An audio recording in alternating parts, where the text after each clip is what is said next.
ኣብ ህይወተይ ብዙሕ ፀገም ሽግርን እየሕሊፈ ክንደይ ውረደይብ ዝሓትት መሰናኽል ዕረ ዝጥዕም ንምንባርካ ዝፈታተን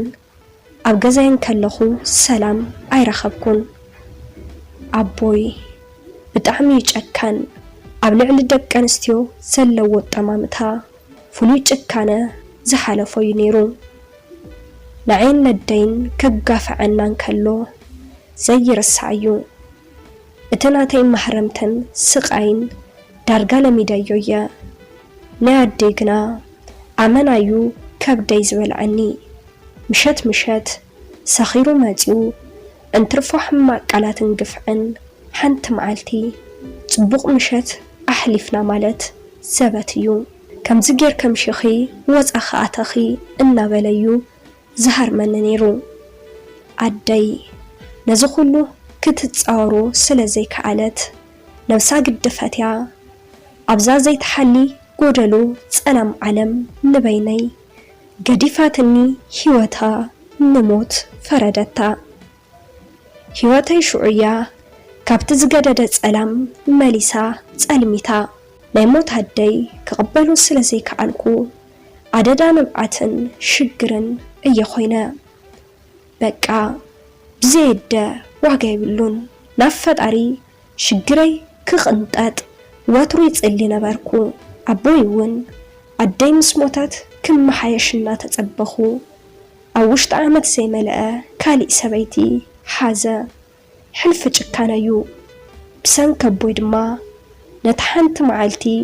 ሓዘን እምበር ሓጎስ ዝተመቐይረላ ዘይፈልጥ ገዛ ገዲፈ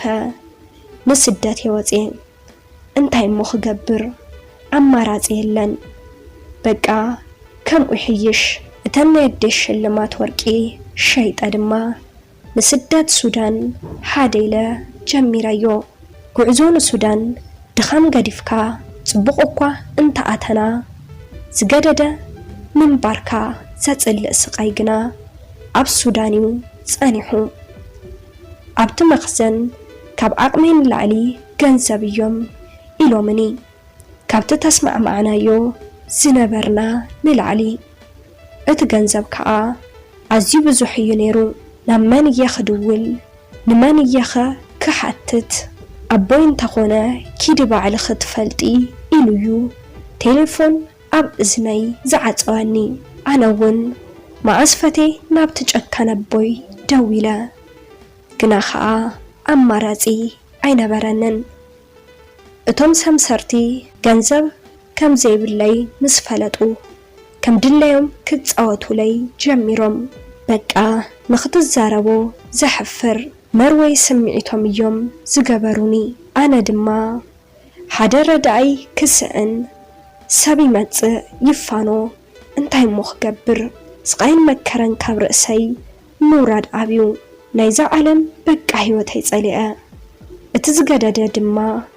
እቶም ራሻይዳን ሰምሰርተን ኣብዚ ኣላ ዘይትኸፍል ኣብ ምጽዋ ኢሎም ዘዝመፁ ሰምሰሪ ኣባዩ ስምዒቱ ዘውፅእ ዝነበረ ክንደይ ግዘኮ ገለ ነብሰይ ከውፅእ ዝኽእል ብልሓት እንተፈተንኩ ኩሉ ግና ማይ ከም ምሕቋን እዩ ኾይኑኒ ከምዚ ኢለ ኣስታት 2 ወርሒ ምስቶም ሰምሰርቲ ኮንኩ ድሕሪ ግዜ ግና ኣምላኸይ ጸሎተይ ግዲ ሰሚዑ እቶም ሰምሰርቲ ብለይቲ ናብ ሓንቲ መኪና ጽዒኖም ናብ ማዕስከር ሸገረብ ኣብጽሑኒ እዚ ግን በቃ ኣብ ጎልጎል እዮም ደብርዮም ገዲፎምኒ ኣነ እውን ኣብቲ መኪና ሕማቕ ሽታ ናይ ሽጋራ ስለ ዝጨነወኒ ቀልጢፈየ ሃለዋተይ ኣጥፊአ ድሕሪ ክንደይ ምስ ተበራበርኩ ድማ ናይ ኦፍጅን መርፍእ ኣብ ኢደይ ከምኡ እውን ክዳነይ ተቐይሩ ምስ ጸንሐኒ ብጣዕሚ እየ ሰንቢደ ነገር ድማ ካብ ትጽቢተይ ንላዕሊ ኮይኑ ጸንሐኒ ኣብ መንጎ ግን ኣብ ሕክምና ከም ዘለኹ ፈሊጠ ዝግበልኩ ሓንቲ ናይ ሓኪም ክዳን ዝገበረት ጓል ጸዊዐ ድማ ሓፍተይ ኣበይ ኣለኹ በልክዋ ንሳውን ቋንቋ ትግርኛ ስለ ዘይትሰምዕ ሓንቲ ኸብተን ተርጎምቲ ፀዊዓትለይ ከምዚ ኸማይ ትግርኛ ትዛረብ ረኺበ ድማ ጭንቀተይ ብመጠን ጎደለ ምኽንያቱ ወዲ ዓድኻን ንዓኻ ዝመስል ሰብ ክትረክብ እድል እዩ ሓፍተይ መን ኣምፂኒ ኢላ ሓተትክዋ ንዓኺ ደኣ እዞም ኣብዚ ማዓስከር ዘለው ኣሕዋትና እዮም ኣምፂኦምኺ ክዳንኪ ረሲሑ ሃለዋትኪ ኣጥፊእኺ ወዲቕኪ ምስ ፀናሕኺ ናብ ፖሊስ ሓቢሮም ናብዚ ሕክምና ኣምፂኦምኺ ሕጂ ዋላ ሓንቲ ኣይትኾንን ኢኺ ኢላ ኣብ ጎነይ ከፈለት ኣነ እውን ሩፍታ ረኺበ ኩሉ እቲ ሽግረይ ካብ ገዛይ ጀሚሩ ኣብ ስደት ዘጋጠመኒ ሓደ ብሓደ ኣዕለልክዋ ንሳ ኸኣ ሪከርድ ትመልእ ነበረት ድሕሪ 2 መዓልቲ ካብ ሕክምና ወፂአ ናብ ማዓስከር ገዛ ሓቢሮምኒ ከምኡ እውን ፕሮሰስ ናይ ሓገዝ ገይሮምለይ ኣብ ህይወት ጽቡቕ ሕማቕ ኣሎ እዚ ኩሉ ዓመፅ ኣብ ልዕለይ እናወረደ ጥንሲኹን ሕማም ግና ዋላ ሓንቲ ኣይኮንኩን እቲ ኣብ ኣወዳት ዝነበሩኒ ጽልኢ ምስቶም ኣብ ማዓስከር ዘሎ ፍቕሪ ዝምህሩ ሓልዮት ዝልግሱ ምስ ረኣኹ ኩሎም ሓደ ዓይነት ሕብሪ ከም ዘይብሎም ተረዳእኒ ድሕሪ ናይ 2 ዓመት ድማ ፕሮሰሰይ ሰሊጡ ናብ ዓዲ ሆላንድ ብሰላም ኣተኹ በቲ ዝገበሩለይ ሓገዝ ድማ ህይወተይ ካብ ጸላም ናብ ብርሃን ተቐየረት ነቲ ብቆልዕነተይ ፍቕሪ ይኹን ሓልዮት ዘይመሓረን ነቦይ ደው ኢለ ድማ ይቕረበልክዎ ምኽንያቱ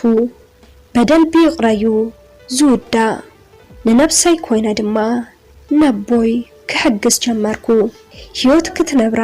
ከባድ እያ ክተጥፍኣ ግና ሰከንድ እኮ ኣይትወስደልካንያ ፀገም ሽግር ሓጎስ ፍቕሪ ኣሎ ግን ከኣ ንፅባሕ እናጠመትካ ብዝመፃ ሽግር ተስፋ ከይቆረፅካ ክትነብር ፃዓር ብፍላይ ኣብ ስደት ኩሉ ፀረ ህይወትና ብውሑስ መንገዲ ንኺድ ካብ ኩሉ ድማ ንፈጣሪ ዘይምርሳዕ ወትሩ ፍሽኽ ኢልካ ተመስገን ፈጣሪ እዛ ለይቲ ብሰላም ክሓድር ዝገበርካኒ ንበል ሰባት ክሳብ ዝኾና ክንወድቕ ንኽእል ኢና ግን ከኣ ምትሳእ ከም ዘሎ ፈሊጥና ብሓቅቦ ንቃለስ ሰላም ተኸታተልቲ ማኪ ሚድያ ኣብዚ ቻናል ሓሳብ ርእቶ እንተዳሃሊኩም ኣብ ናይ ኮመንት መጽሐፍ ቦታ ሓሳብኩም ክትገድፉለይ ትኽእሉ ኢኹም ነስ ቻናል ሓድሽቲ እንድሕር ደኣ ኮይንኩም ሳብስክራይብ ገብርዎ ላይክ ሼር ከይትርስዕዎ ይቐኒለይ